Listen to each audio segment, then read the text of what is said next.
لسار وفي سفر هماني على ماهر مع الحبس والسفر صلاة الذي في كل سار وفي سفر هماني على ماهر مع الحبس والسفر صلاة الذي في كل سار وفي سفر هماني على ماهر مع الحبس والسفر فلاهي بكوني عبد ربي خديمه عجيب به لي جاد مؤمن عن النفر رديد عن المولى الذي في كل سار وفي سفر هماني على ما maa lay fay ak Sarr xanaa bég rek sant sëriñ bi sant monsieur le maire bu baax a baax màggal gi moom lépp fàllaaw kontaan nañ bu baax a baax lépp neex na lekk gi neex na jàmm ji bëri na aussi ñoo ngi sant yàlla di sant sëriñ Saliou bu baax a baax waaw waaw lépp naaj yaa ngi gis ni ñoo ngi si waar wi ñu somba soble si fii ñii ñu ngi liggéey fële lépp moom jaar na yoon teg nañ ko si yoon bu baax a baax a baax ñu ngi ñaan yàlla yokk xéewalu monsieur le maire bu baax a baax ñu fekkee ko ay at yu bëree bëri fekk ay màggal yu bëree bëri si barkeb Serigne Saliou Mbacké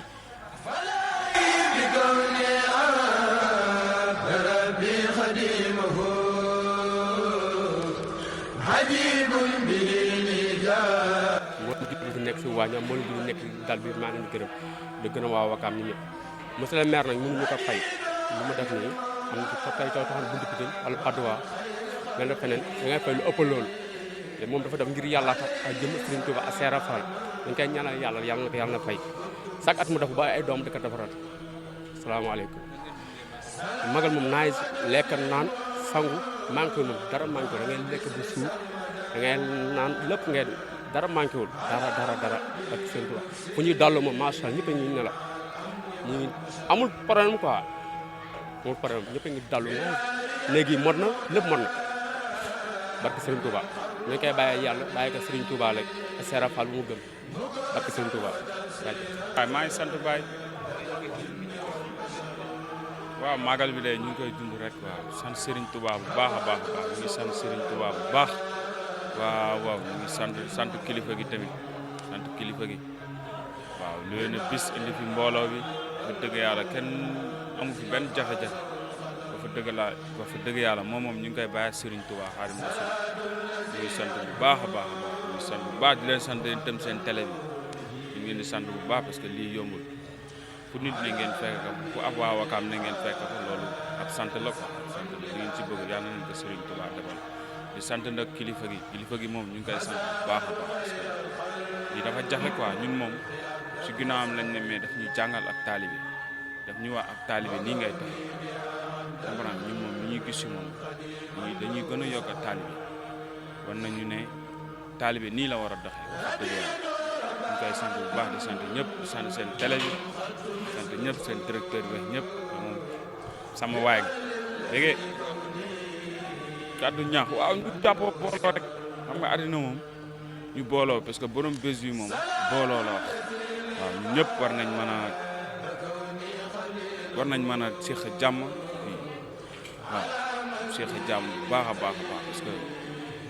jàmm moom borom bés bi jàmm la gën a bëgg ak booloo ak toog waxtaan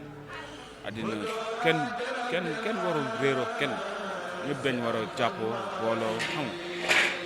bés bi daf ko laaj bés bi boo xoolee quartier yu ne daje nañ quartier bu ne Wakaam quartier bu ne mu ngi si kër gi am na ñoo xam te ne daawoo sax sawa ngeen seexoon mais buñ ñëwee fii seex ngeen loo xamante ne jëlante ay numéro si waxtaan nga xam ne kon Wakaam ñun ñëpp ñoo far amuñu ay noon kenn noonoowul wax kenn ñoom ñoo far kon boo xoolee nga xam ne maire day boole kilifa gi day boole na quartier bu ne waa Sinthiou ñu ngi fi waa Taklu ñu ngi fi waa Kisor ñu ngi fi waa Cité Avion ñu ngi fi quartier yëpp Mérina ñëpp ñu ngi fi ñëpp nga xam ne kon fierté la quoi nga nekk dafa mel ni ñun dafa mel ni Wakaam lañ ne loolu moom sant la parce que boo xoolee kër gi chaque année ñi dañuy gën a bëri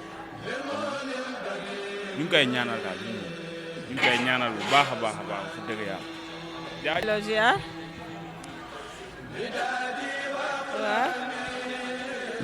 waaw moom jaare na ko rek fa mu ko daan jaare ndax moom bis bu ne rek da koy jaarale ci yoon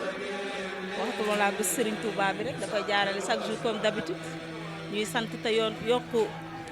yokku ay fanam daal yàlla bàyyi ko suñu kanam ba ci kanam a kanam bu ñuy gën a gunge ci barke Seydina Muhammad kontaan nañ bés bi ñu fi ñëwee ba tey dara manqué wu lépp lu war ci ñun mu koy def kon ñu sant yàlla santale ko Serigne Touba bi mu yaakaar kontaan nañ trop wax dëgg yàlla màggalu daaw ak màggalu ren même chose rek yokkute rek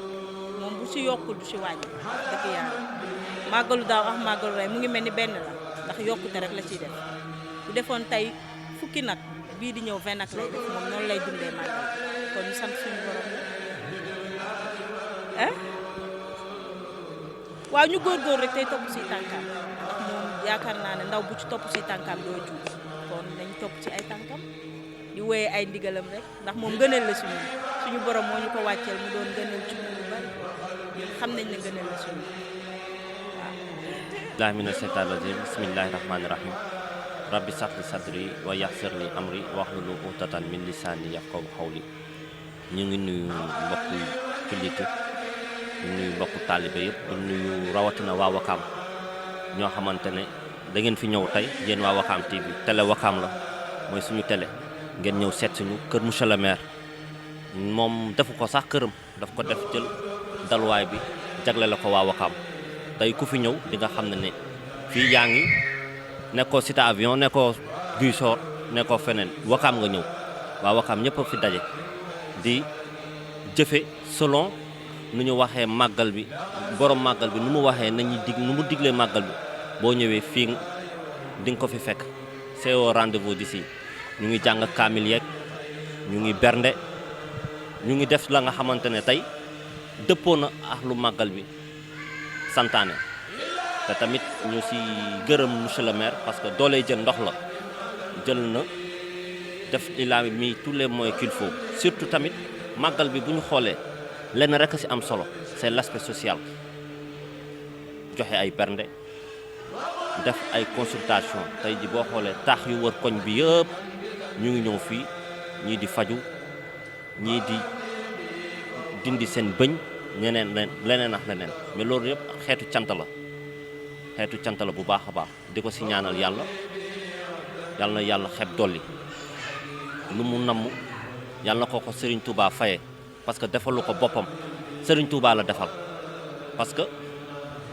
nit ki boo nekkee taalibe na nga def ba la nga xamante ne tey nit ñi buñ la ci gisee rek fonk la ci ñee la ci ñu ñeewantal la ci loolu daf ci am solo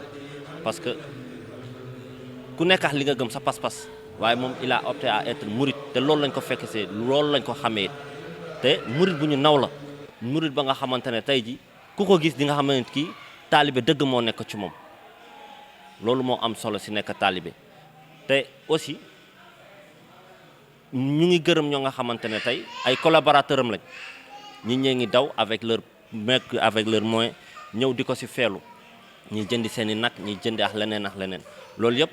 cant la rek ci xeetu cant la parce que bu dul woon moom peut-être est-ce que ñooñu dinañ ñëw mën a accompagner ko mais c'est que moom lu mu def moo rafet rek ñeneen ñi ñëw feggu ko ci jàppale ko ci bés bi loolu yëpp ñu ngi ko ci le mérite lui revient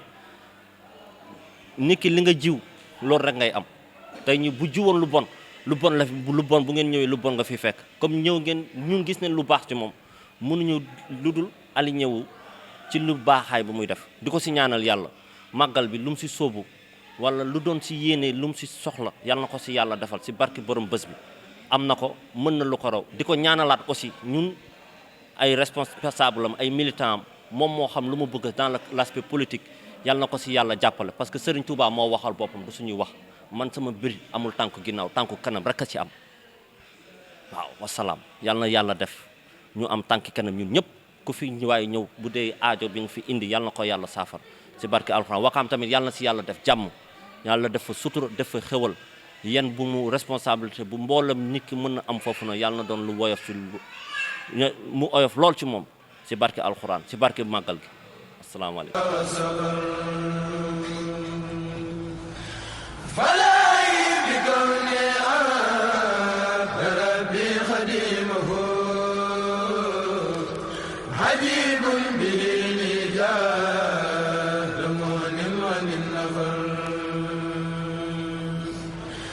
maa leen di nuyu di leen ziar bu baax di rafetlu seen teewaay fii man Ousseynou Gueye laa tudd. waaw xanaa sant rek parce que fii boo fi ñëwee xam ne ñu ngi màggal ndax li borom màggal gi digle ci màggal gi mooy sant bernde rendi togg ay ñam yu neex di ko séddale bañ ci am xejj ak seen jublu ci bég tey bégle boo fi ñëwee loolu nga fi fekk. waaw te loolu boo ñëwee daal di nga gis ni lépp a ngi dox nit ñaa ngi sant ñu ngi bëgg te ñu ngi bëggale xanaa di ñaanal borom kër gi maanaam borom dal bi moom jàppee ko këram sax ndax dafa ibbi yaatal dalal ñëpp di ñaanal ñi fi ñëw ñëpp Serigne Touba mi am fay mu fay ñëpp ndax Serigne Touba moom am na fay lu fi waay def Serigne Touba mi am fay ñu ngi ñaan mu fay ñëpp waaw ñu ngi bëgg nag bu baax. xanaa ñu rangé wu ci jàngaleem Serigne Touba. ndax Serigne Touba bind na lépp waaw Serigne Touba bind na lépp ñun murit nag ay tolluwaayu jamono yooyu tënkunu ndax ñun Serigne Touba lañ yaakaar fii ak fan jëm donc lim jàngale ci la ñuy tënku rek waaw wéy ci ay ndigalam ay tereem ñu bañ koo jege sax loolu daal yaakaar naa ni ndaw ñi buñ ci tënkoo dinañ am tawfiix fii ak fan jëm. salaamaaleykum maa ngi tudd Alima Diallo madame Sow di trésorier général du centre de santé Wakaam. di leen nuyu bu baax di leen sant rek macha allah di sant monsieur le maire parce que bi yoon moom dañu gën a yaatal mbir mi fu mu ne nii centre bi personne ñëpp ñëw nañ médecine mu ngi fi yokk am spécialité bi mu fi yokkaat nii muy dentiste ñu ngi fi population bi ñëpp génn nañ te ku nekk gis nga sa bopp macha allah di ko dolli di ko sant rek di ko ñaanal ak si ku yaakaar muy sëñ Touba lépp lu ne ci yàlla na ko yàlla defal. màggal ren bi moom macha allah daa gën a ala daw bi moom macha allah dëgg yàlla chaque année moom yokkute rek nga siy gis chaque année yokkute te feeñ na ci lépp ci côté bépp surtout ci côté santé bi nga xam ne feebar yi mu ngi fi léppaa ngi fi léegi mu yokku paj mi ñëpp génn faju te ku ci génn ku nekk tamit dinañ la bind ordonnance te lépp da ko assuré ku ci nekk sa ordonnance dañ la koy jox doo fay dara nga faju gis ci sa bopp waaw di sant yàlla bu baax. waaw comme niñ ko waxee rek ak fi ñu toll ne ci Covid bi di gën a jël suñuy matuwaay rek ñu ngi màggal moom macha allah boole ci ak matuwaay comme que monsieur le maire mu ngi ñuy soññ bu baax di soññ xale yëpp que nañu màggal waaye du tere bu ñu fàtte matuwaay yi ñu ngi koy jël di ko matal ñu ngi raxasu suñu loxo savon ak eau de javel jël suñuy masque jël suñuy précaution daal geste barrière yëpp ñu ngi ciy def lu ñu mën waaw. di leen soññaat rek comme kii baa ngi fi mbas maa ngi fi génn gu fi di gën a moytu rek di jël suñuy geste barrière di moytu waaw teg li si des yëpp ci loxoy yàlla. asalaamaaleykum di nuyu ñëpp di sant ñëpp di ñaan yàlla màggal bi nekk màggal bu barkeel màggal bu ànd ak xewal wax sa bopp dina jafe quoi parce que ni nga ko waxee xam nga sama dégg rek monsieur le maire moom daa mel ni tey dañ ne maire na wax ci boppam donc wax sa bopp dafay jafe mais di sant yàlla aussi xam ne ça fait 7 ans ñu koy def te boo xoolee si suuf di fi gis ay tijaan daanaka ñu takku ñu mat presque daayira man mii di wax nii mënoo ma ràññee ci ban tarixa laa bokk bien que ñu ay tijaan lañ soxna si ak man ak sama yenn xarit bi nga xam ne dafa jóge ba Yoff ñëw fii ñëpp mais boo ñu fekkee si màggal gi doo xamee kenn donc li mooy symbiose harmonie bi nga xam ne mu am Wakaam ba pare mu am Sénégal mooy liñ soxla donc monsieur le maire loolu la njëkk fédéré loolu la njëkk kii parce que boo xoolee fii daluwaay bi donc ni mu ko liggéeyee sax daanaka ay këram yi nekk Wakaam liggéey ko noonu parce que kër gi boo gisee presque koñ ba koñ bi yëpp la waaw loolu moom ci bëgg sëñ Touba ak xër sëñ Touba ak bëgg a def dalukaay bi nekk dalukaay Wakaam parce que moom loolu lay wax Wakaam dalukaay Wakaam parce que à part daaw chaque année dina jël ñaari bus wala lu mu bon benn bus ak yu oto yu ndaw sans compter maire bi ñëpp ay ñëw que ça soit collègues yi que ça soit ñenn sa dëkkandoo ñi ñëpp ay ñëw bu ñëwee dal fii donc moom moo tax boo gis biir bâtiment bi ni mu toll nii presque liggéey bu jeex chaque année mu yokk ndax xër chaque année gis mu yokk chaque année mu yokk même ren ji dañ ne woon travaux de travaux mais fexe na bu yokk ñetti nekk ci kaw donc macha allah parce que mbooloo bi day yokk te nit booy def dara muy yokk tamit da nga yokk moyen mais nag bàyyiwuñu ko si c'est le moment à remercier waxuma la ay collègues de mes collègues de mais képp koo xam ne àndoon ak maire depuis 2014 ba léegi di jàpp ci liggéey a commencé par am mi tey ki micro bi donc dañ ci def seeni moyens yoo xam ne leer na ma ne defuñu ko feneen que ça soit les chefs de service da ngay gis chef de service bu rey na gëléem am na fi chef de service yu rey ay nag am na fi ñuy jënd ay carton canette ay kii lépp ñëw dimbaloo ko si donc loolu loo xam ne harmonie la fële donc autour du maire ak harmonie tamit aussi autour de Wakaam ñu ñëw di ko fësal fii ci màggal bi donc màggal moom comme ni ma wax amul tijaan amul murit amul kii léegi moom màggalu Sénégal la màggalu jullit ñëpp la pourquoi parce que màggal victoire l'islam la ci kaw colonialisme ci kaw tubaab bi dañu bëggoon noot l'islam léegi li ñuy wax ne sëriñ bi li mu liggéey mooy doole l'islam ba nga xam ne l'islam gagné colonialisme gagné impérialisme si en fait loolu mooy sens màggal moo tax waruñu ko def affaire tarixa ñëpp war a xam ne le sens du màggal mooy fêter la victoire de l'islam sur l'impérialisme sur le colonialisme loolu mooy màggal moo tax nit ñi bu ñëwee fi nekk ay taalibe nekk ay Baay Faal donc ba màggal gi jeex suñu paree mais nag wax dëgg yàlla nag bu dee waxal yàlla nag yokkute am na ci sincèrement nit ñi nekk fii la plupart premier màggal soit da nga duggoon ci kaar ñëw wala da nga luye woon mais macha allah boo génnee oto nga gis fi yëpp collègues yi la xarit yi am di jàmm yi ñoo ko indi donc booy def dara di si yokk da nga ñaan yàlla def gën yokk waaw leneen li mooy aspect social bi comme ni ñu waxee da ngay gis ce matin il y avait plus de 100 personnes ici dafay am benn nag boo xam ne dafa naan ni màggal nagu suñu Tuubaa day nekk benn nag bu mag a mag boo xam ne du koy jënd rey ko yor bi séddale ko koñ bi yëpp ak ñi nga xam ne sax dañuy ñëw pour def consultation ñenn ñi dañ leen koy séddale donc sans conseil les consultations gratuites parce que je me rappelle première année bi ñu ñëwee fii anecdote bi mooy dafa ñëw fekk fii benn dëkkandoo boo xam ne dafa gaañ ci tànk ba tànk bi infecté donc mu jël ko yóbbu ko hôpital topp ko chaque 2 jours di ko yóbbu après mu ne tiens pourquoi pas ñuy def consultation gratuite fii comme ça waa ko ñëw di faju parce que tamit boo moyens yi demeewul noonu donc dem di xarafal par téeméeri xale par màggal saa yu màggal jotee équipe médicale Wakaam dina ñëw fii xarafal presque ay téeméeri xale donc loolu mooy lu ëpp solo li ñu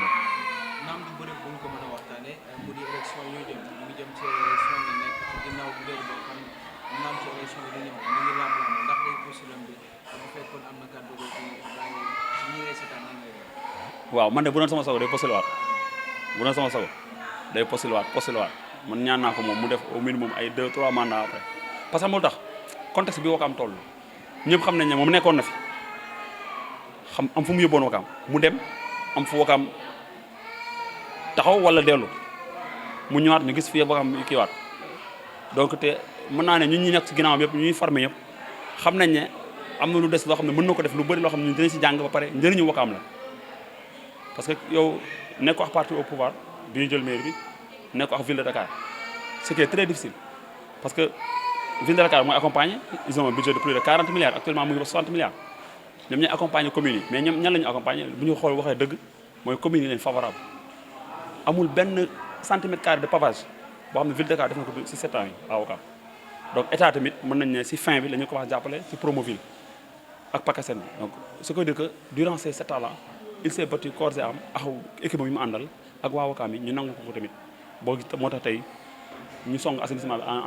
en dernier lieu parce que dañ dem ba xam ne lii suñ ko deful tamit état dañ jàppale wuñu si on est obligé de le faire malgré les coûts de l'assainissement ay milliards la donc man de su ma sama sogo na postulé waat quoi xamaguma nag lu muy décidé. Donc tu trouves que le bilan bi c'est positif pour c'est très positif. Bilan pourquoi c'est positif? Par exemple man je prends le service bi ma géré c'est un service qui n'existait pas ba tey ji am na commune yoo xam ne amuñu service technique am ñu mën a gérer seen service urbanisme wala mën a gérer seen i service technique communaux ba nga xam ne léegi dañuy mutualiser ak ville de Dakar mu leen defar liggéey boobu man je me rappelle suñu premier dossier ñu amoon dañ ko yóbbu ville de Dakar ñu traité ñu ko ñu indaal ko ba un jour ma ne ko maire li mën naa ko def ma ne ko si mën naa ko def si lañ commencé di traité dossier ñu boo demee publicité bien que amul woon bu njëkk parce que publicité ville de Dakar dépendant aussi mu créé waat publicité jox ko koo xam ne elle est jeune nekk ci mairie bi mu formé ko en un temps record kooku di gérer publicité bi man may def samay formation aussi urbanisme ak yooyu ñëw gérer service urbanisme donc ce qui veut dire que dynamisme boobu ak savoir foofu boobu moo tax mairie Ouakam dès le début on n'a pas eu de problème pour fay salaire comme ni nga dégg ci yeneen mairie yi on n'a pas de problème pour dénicher les niches de recettes yow am ñu problème boobu donc boo xoolee tamit Ouakam aujourd'hui tey ñu waxante dëgg à part assainissement bi nga xam ne du suñu compétence à part assainissement bi et les routes à part assainissement et les routes moi je vois pas là où on a pêché wala foo xam ne am nañ fi tuuti retard boo xoolee éducation réfectionner 7 écoles yokk ay classes def ay néegu gardien def ay murs de clôture def ay toilettes yu bees c'est pas donné à n'importe quel maire boo xoolee tey au niveau de la même accompagné au niveau de la pêche baie de Ouakam on fait partie des 3 baies les plus propres du Sénégal les mieux gérées du Sénégal parce que rétrocession état moo ñu ko joxaat ñu gérer donc tu as quelque chose de positif aussi ba même boo xoolee ci wàllu set ak éclairage public man je gisuma à part marché bi nga xam ne guddi dañuy génne mbalit di ko fa teg gisuma nii de dépôt sauvage à Ouakam éclairage public aussi boo xoolee les normes on est à plus de 70%. donc ñun ñu ngi tendre vers la ville au lieu des communes mais éclairage commune ville la ñu yor instant bi donc à part assainissement bi ñu soxla daal ak tali yi loolu daal je crois que le bilan il est positif partout quoi. monsieur le maire mooy benn na gën a muñ ñaar mu yaatal collaboration ba nga xam ne dootuñu sentir que Ouakam le maire par exemple il est de tel parti wala ñi rek la àndal pour liggéey non fexe ba fédérer ñëpp. fexe bu fédérer ñëpp c'est difficile nag mais mën na nekk parce que boo xoolee rapprochement entre autorité administrative ak coutumière bi rek nga xam ne kon war na mën a nekk entre autorité administrative ak yeneen secteurs yi war na mën a nekk parce que Ouakam am na ressource boobu Ouakam c'est la ville la plus cosmopolite du Sénégal donc moom mën nañu ko wax bu dee cadre intellectuel am nañ ko bu dee sport am nañ ko bu dee ay professeurs am nañ ko bu dee économiste am nañ ko sur tous les plans am nañ ko donc n'oublions que même champion d'Afrique triathlon Ouakam la donc loolu laa amoon na ma ci di leen sant di leen gërëm aussi au TV parce que c'est pas évident aussi heure bi am na ñu bëri ñoo xam ne ñu ngi si jumaa ji ak li ko wër ak si kër sëriñ yi di wut ay information yéen ngeen ñëw si ñu dal donc di recueillir information pour Ouakam donc di leen féliciter di leen ñaanal yàlla yokk ba yëpp jaajëf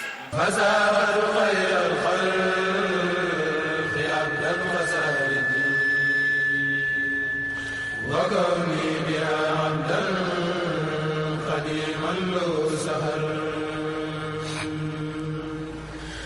هديت ربها لم يكن قد مثله بفضل الذي كوني حبيبا له سهر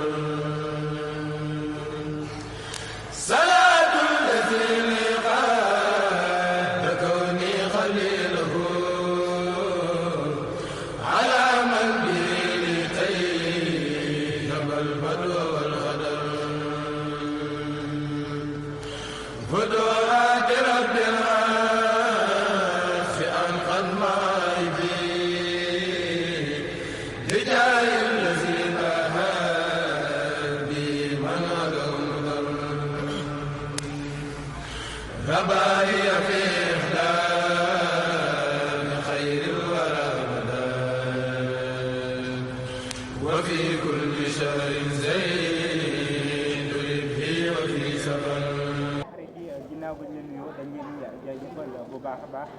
di leen sant bu baax tey nag ku ko wax ne mooy Idul Safar ku ko wax ci Cheikhna Ahmadou Bamba Mbacké waaye nag wax ki nga xam ne moo di yaakaaru jàng ka nga xam ne woon moo ne bu bis bi jotatee la ko tàmbalee ca ginaar jëm ba ca gileem nañ ma ko sante ndaxte nag li ñu mën jox moom mooy le sauveur de l'humanité mooy ki nga xam ne moo xeexal diine l'islam waaye rawatina fii ci Sénégal rawatina tey Touba tey nag ko waxee ngeen xam ne ñoo ngi ci këru ki nga xam ne mooy le maire de Ouakam di Samba Bathily Diallo ñu amoon doon ko def ne bu màggal jotee nga xam ne day dajale mbooloo bu bëri ci biir këram ñu sant ki nga xam ne moom la gëm waaye nag ki nga xam ne moom la ñëpp gëm tey nag moom lañ dalal ngir waxtaan ak moom ci li nga xam ne mooy 18 safar bi waaye nag am yeneen loo xam ne moo ngi koy def fii ndax bu ñu waxee tey ci social am na fi waaye nag tey bu ñu waxee ci wàllum santé am na fi waaye dëgg-dëgg soo ñëwee da ngay xool cohésion sociale bi nga xam ne moo fi nekk doo xam ne kii tarixa bi la bokk waaye nag da ngay gis Ouakam en miniature ñoom ñëpp ñoo bokk fi le maire ginnaaw bi leen yoo jaajëfal la ñu leen ndokkeel ci bis bi nga xam ne tey moom la ñu bokk muy bis bi nga xam ne sëñ ba lam ca waxoon leer na mu doon bis bi nga xam ne tey sant nga si bis bi nga xam ne ànd nga fekk waa Ouakam nga nekk fi nga xam ne tey mooy sa kër waaye mën nañ ko wax ne mooy kër gi nga xam ne moom nga jox maanaam Serigne Touba ne bépp waa Ouakam foo mënti ne jàppal ne soo duggee Touba kër gi sa kër la tey nag foofu la OTV ñëw seet si la ngir seet ak yow waxtaan ñu bàyyi la ñi nga xam ne ñoo sa foofu OTV ñu ñëw seet ñu tàmbali waxtaan bi. jërëjëf Jigal d'abord maa ngi nuyu mbokki auditeurs yu OTV yëpp di am mbégte di dalal waa OTV lii rëy na trop ndax xam naa ne Touba circulation bi xat na mais malgré loolu déplacé wu ngeen ñëw ba fii seet sañu waaye comme ni nga ko waxee rek Ouakam en miniature la kon ñëw ngeen këru waa Ouakam fii nag du ma ne sama kër la damay wax këru waa Ouakam yëpp la këru dal la fu waay jóge rawatina waa Ouakam bu ñëwee bu amul fu mu dal bu ñëwee fii dal fi moo tax ñu tabax kër gi këru màggal la te boo xoolee kër gi at mi defe naa duñ ci fanaan lu mat fukki fan wàccaayu màggal wala bu ñu ñëwee Touba jaar fi rek delluwaat ndax jot yombul kon fii comme niñ ko waxee këru waa Ouakam yëpp la këru waa Ouakam nag amul tijaan amul xaadir amul laayeen amul dara fii ay chrétien sax ñëw nañ am na ñoo xam ne ay chrétien lañ ñëw nañ bokk ak man màggal kon damay wax ne këru Sénégal yëpp la këru Sénégal yëpp la moo tax du ñu ménager benn effort pour que ku fi ñëw nga dal fi dal bu baax dal bu mucc ayib loolu yëpp nag si recommandation ki nga xam ne mooy suñu yaakaar tey ak suba monsieur Ahmad Bamba Khadimu Rasul ndax li mu déglu si bés bi daf ne bul si xeeb ginaar bu la si gëlëm yéem moo tax lépp la ñuy def pour que ku ñëw fii nii sëñ bi waxee ñu berndeel la ko noonu. jërëjëf dañ koy jaajëfal bu baax a baax ngeen dégg wax yam wax naam nag boo leen ñu xamee ñu jàkkaarloo moom saa su ne wàllu politique la doon waaye tey dañu génn ci beneen dimension dugg ci leneen li nga xam ne moom la ñëpp bokk naam nañ koy waxee ne Seexul Xadim Serigne Touba buñ ko waxee ne képp kuy jullit da nga ko war a sant ndaxte tey mën nañ wax ne boomu jaam ji bokk na ci nga xam ne moo ko dagg ba tey ñu war koo sant tey naka mu waxoon ne bu bis bi jotatee rek na ngeen ma ko santale le maire bu ñu ñëwee fii ni tey mu am leneen loo xam ne dañ ko seetlu naam waa Ouakam ñoo ngi fi waaye dundin gi nga xam ne moom nga nekk say dëkkandoo nga gis leen ñoom ñëpp boo ñëwee dañuy am mbégte nga bokk ak ñoom bis bi dundin googu it nan la demee. waaw xam nga bi ñuy sanc mënoon nañ dem sanc foo xam ne ña fa nekk ñëpp ñu yàlla dimbali leen mais man préféré ma loolu dama ñëw xool foo xam ne ñu néew doole ñoo fa dëkk ma ñëw tabax fii sama kër pourquoi parce que màggal adduna yëpp dañ ko war a yëpp fii maa ngi fàttaliku bi ma fi doog a sanc ñoom dañ ne ñu ngi doog a yëg ne màggal kon lii sëñ bi wax fu waay ne yëg ne bésu màggal la loolu moo gën a tax ñu ñëw def ko fii am na it beneen avantage bu ñu fi indi mooy bi ma ñëwee ndax xam nga bu ñu jógee Wakaam ñëw Touba indi mbooloo lu ay bis dugal si nit yi indi suñu amul ndox problème day am moo tax it mu jige château d'eau bi ma ñëw ma xam ne fii duñu manqué ndox moo tax ma gën a ñëw sanc fii waaye may gërëm waa koñ bi yëpp ndax ba fa dëgg yàlla mag ak ndaw góor ak jigéen su ma ñëwee niñ may def sax damay rus niñ may def damay rus ndax ñu baax lañ ñu yaru lañ ñu am kóllëre lañ fa dëgg yàlla ñoom daal aw ma seen fay waaye nag noonu la bu fekkente ne ku yàlla may tuuti rek nga dem dëkk fii ñii yàlla may kon dina am ñeneen ñoo nga xamante ne du sentir seen bopp loolu daal mooy choix bi gën a tax ñu ñëw xam gis ñoo xam ne seen doole mel eggul foofu ñu ñëw gis nga si suba boo ñëwee di nga gis rey nañ ñetti nag yu bokkewul nag bu mag bi nga xam ne man parce que man màggal si waxtu yoor gi 9h man bi may màggale nag bi may màggale man damay am nag bu may màggale yeneen ni moom dawal la mais man bi may màggale bu mag lay doon 9h laa koy dinaa rey xar nag béy gëléem ginaar yi la sëñ bi waxoon suñu ko rendee ba pare nag man sama jaan wàcc na waaye loolu dañ koy jël jox ko dëkkandoo yi tey képp ku ñëw fii am nga ndawal loo xam ne yóbbaale nga ko sa kër comme yeneen année yëpp kër yi nga xam ne nag ñoo ñu wër dañuy ut ndawal lu baax jox leen mais dafay jéggi sax koñ bi ndax fu ne la nit yi di jóge léegi di ñëw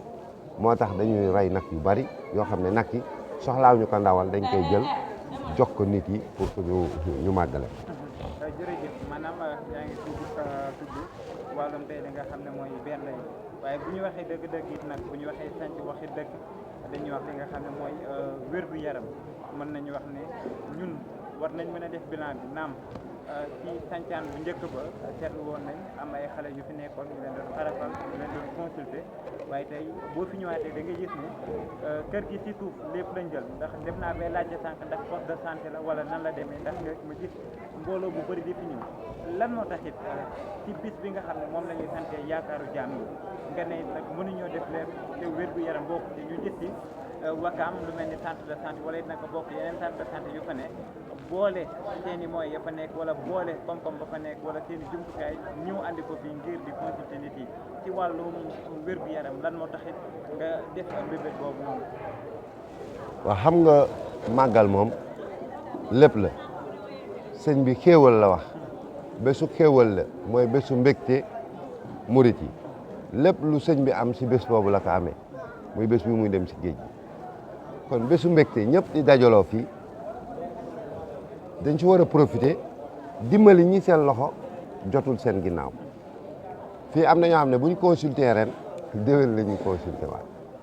moo tax at mu jot dañ koy yaatal dañ fiy dindi bëñ dañuy faj bëñ feebar bu ne it dañ lay diagnostiquer ku ñëw am nga fiche sànq jëlee nañ ci ay seex yoo xam ne bu ñu yeexoon bu fi poste bi nekkul woon maare day taal yàlla moo yor roue waaye kon seen roue day ro te obligé dugal leen sama oto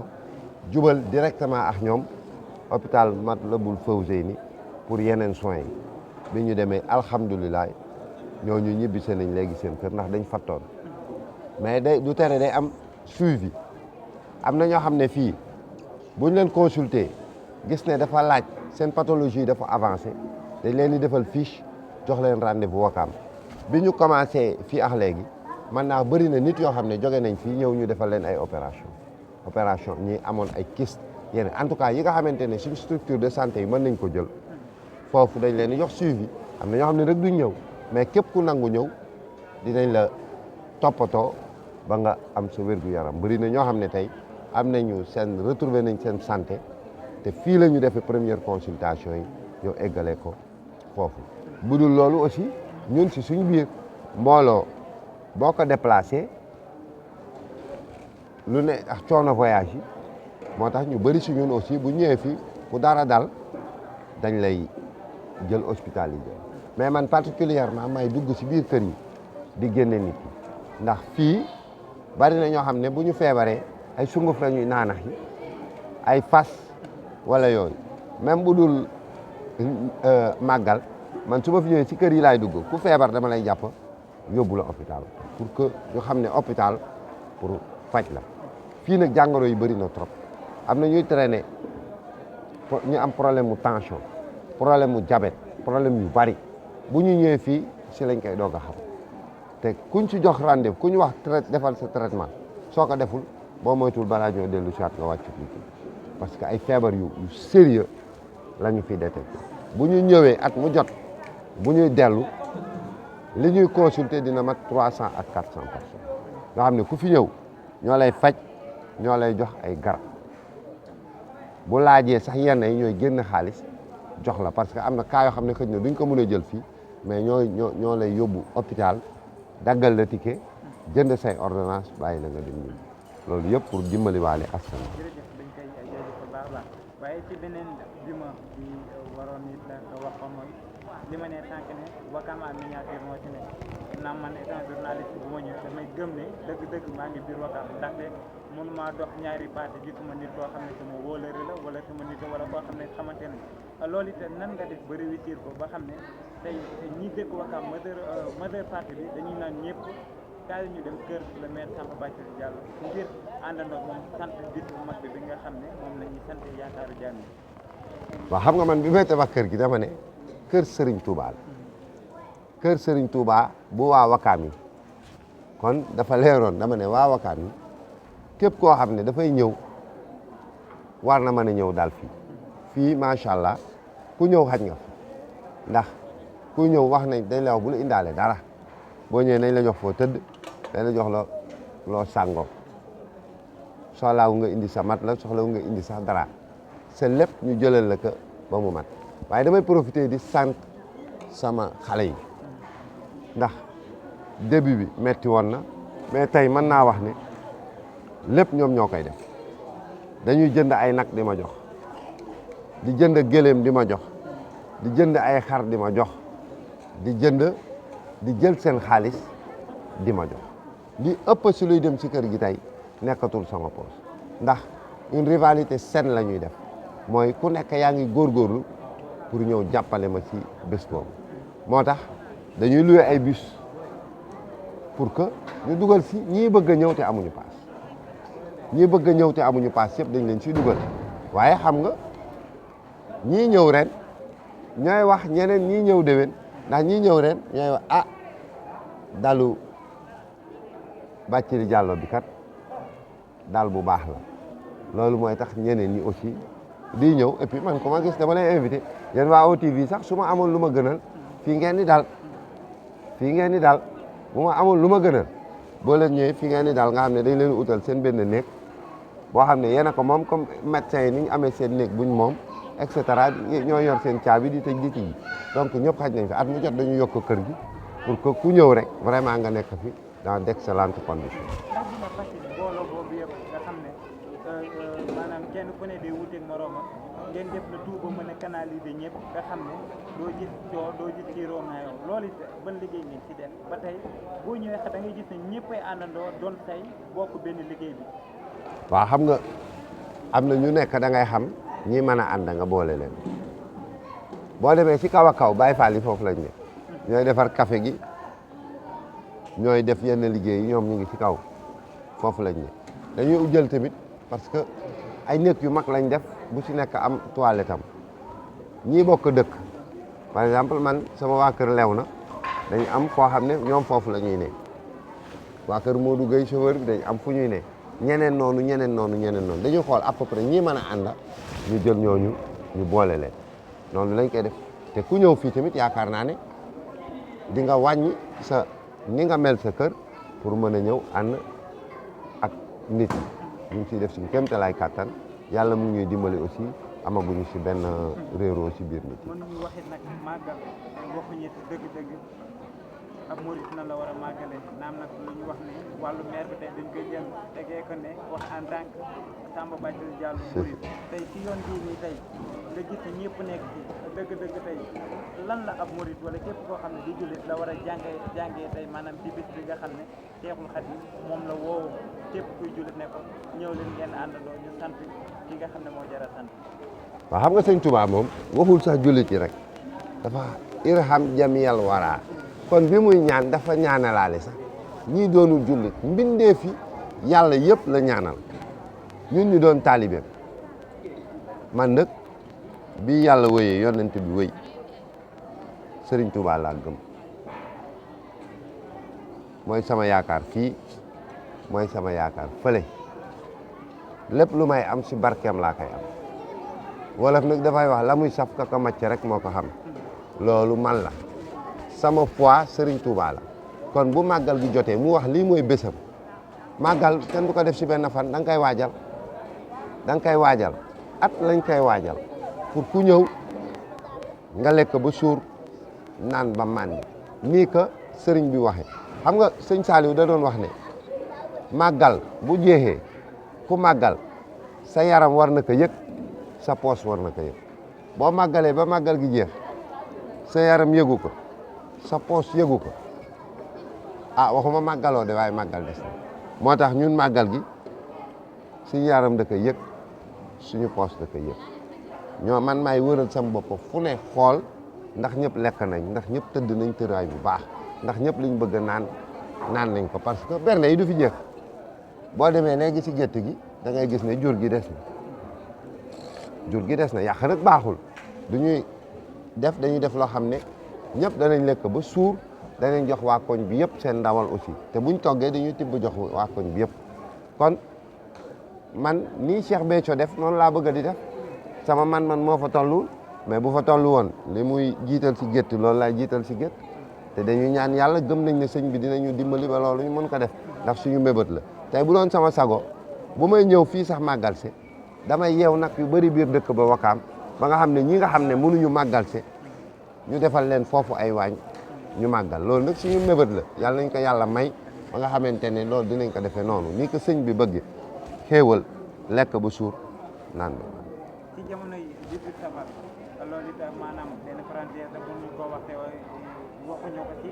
mooy dañoo seetlu ne kër gi nga xam ne moom lañ wax ne ca Wakaam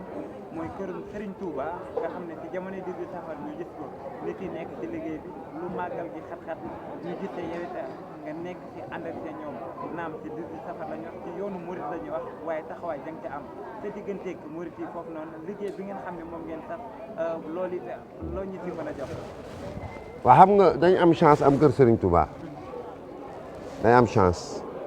kër Serigne Touba nag kër jullit yëpp la ndax tey boo jógewoon Sénégal fii nga dem foo dem si àdduna boo amul foo dal boo laajee kër Serigne Touba boo fa demee nga dal boo fa demee ñu jox la nga lekk jox la nga naan teg la si yoon tey màggal gi kër Serigne Touba yëpp si àdduna bi ñu ngi def ay bernde ni ñu koy defee nii ñu am chance ñu def ko Wakaam man may taalibe Serigne Touba kon kat war naa lu ma mun ak lu ma munul ma def ko si ndax kër gi 2009 laa ko joxe pour ñu tabax ko ña ko yoroon def nañ ci liñ man li ñu jot a man def nañ ko fa waaye nag man dama jàpp ne Serigne Touba yelloo na lu ëpp loolu moo tax boo ñëwee kër gi boo gisee ñu koy liggéey nga gis fondation bi rek defe naa liñ def ci fondation bi te pare guñu man na tabax R+2 ndax dañ ne ñun ñooy tabax waaye bu réparé am suñuy sëtaatay réparé donc bu ñu badine ci moyens yi nañ ci def le maximum de moyens ba xam ne kër gi day doon kër gu mucc ayib man nag ku ñëw fekk ma fa ku dem ba ma fa loolu maa ko jël def ko muy sama devise kër gi daal du ma noppalu tant que parewul sasuñu si tamit kenn dara ndax asgor boo ko sasee bu matalul sasam yaa ko daax bu ma ne la yow jigal sas naa la nangam tant que amoo sas bi doo ñëw asgor ku ko sas yaa ko daax su amul sasuñu kenn lu waaye am na ñëw def majjàlloow ñu it kenn dañ jàpp ne li ñuy liggéey kër Sëriñ Tuubaa duñ ko yalwaan ndax yàlla yaakaar naa ne nag yàlla bàyyiwuñu comme ñun ay taalibeem yàlla bàyyiwuñu kër gi duñu nangu mukk nit yalwaan ku ñëw yalwaan ne day yalwaan kër Sëriñ Tuubaa bi xamal ne ñun yabaluñu ko duñ ci yalwaan duñ ci sas kenn dara lu waay am ñëw def si ku amul nga indi sa doole maa ngi profité di sant booy yi nga xam ne ñoo ñëw doon jàpp si liggéey bi chaque jour nga bëgg a gazer 3 tonnes ciment te xale dëkk bi rek ñoo ko def chaque jour ba ñuy ñëw nii si màggal bi fu mu néew ba néew 1 tonne et quelque dinañ ko gazer donc ñooñu ñu ngi leen di sant it ñu ngi leen di gërëm di wax ñenn ñi ñëwagul yëpp it nañ ñëw jàpp si liggéey bi kër sëñ Touba la kenn moomu ko Serigne Touba moo ko moom. lan lañ mën a xaaraat ci programme màggal bi ndax naan ñoo ngi dégg naan ay cant wala yeneen ak yeneen dina ci am lan ngay mën a wax pour nit yi mën a toog xaar ko. waaw xam nga ngoon Pape Gueye mi daal di mooy ñëw ñu sant rek comme nii sëñ bi bëggee dina am jàng dinañ njëkk a jàng xasaayit yi ndax am na kuréelu jàngkatu xasaayit ñoom ilimaan fii la ñuy ñëw jàng bu ñu jàngee ba dem Pape Gueye ñëw ñu fanaanee def cant gi it bu jeexee bu subaa ñu continuer bernde yi ndax ñun ñii ñëw daal fii du suba la ñuy ñibbi bis bi ginnaaw suba lay ñibbi dañuy def prolongation màggal gi bu subaa ak bu ginnaaw subaa nit yi doog a dem ñibbi. dañuy jaajëfal bu baax a baax kàddu gu mujj gi lan lay doon. waaw santaat leen yéen parce que ça c'est pas évident man nag du ma wax lu ma gëmul c'est pas évident ngeen jóge fi ngeen ma wax ngeen jóge dafa sore ak fii ngeen def seen kéemtalaay kattan ñëw jël ñu bu leen neexoon doo leen ko def kon yàlla na leen yàlla dimbali si barke màggal gi ndax ñun lu ñuy am si màggal gi lañ ko amee kon maa ngi leen koy ñaanal bu baax. jaajëfal bu baax a baax li nga xam ne mooy le maire Samba Bathily Diallo naam nag nañ ko waxee ni bu ñëw TV Wakam da ci am solo waaye nag képp ku doon الذي في كل سار وفي سفر هماني على ماهر مع الحبس والسفر صلاة الذي في كل سار وفي سفر